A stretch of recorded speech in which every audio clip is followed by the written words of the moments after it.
Kali ini aku mau berbagi tips belanja mingguan aku. Tipsnya adalah menghemat isi dompet. Selain menghemat isi dompet, ada lagi tips lain, yaitu kita menjaga sayuran kita itu agar tetap lebih segar meskipun sudah 1 minggu atau bahkan lebih dari 1 minggu.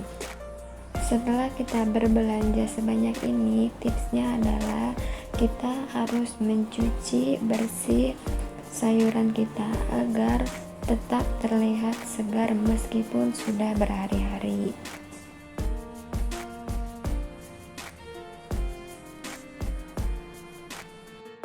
Nah, ini penampakannya setelah kita cuci bersih.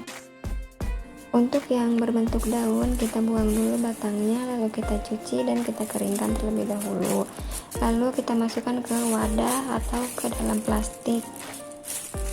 Fungsinya agar tetap segar meskipun berhari-hari di dalam kulkas. Berikut pun yang lainnya. Nah, untuk yang di wadah ini kita kasih alas tisu ya, supaya si airnya ini menyerap ke tisu. Nah, ini udah aku bersihin semuanya, termasuk wortel juga udah aku kupas kulitnya. Untuk alasnya selain tisu bisa juga diganti dengan kertas ya.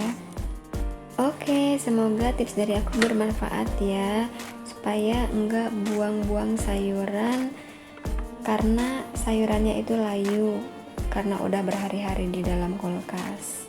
Jangan lupa di subscribe, like, dan share. See you next video. Bye bye.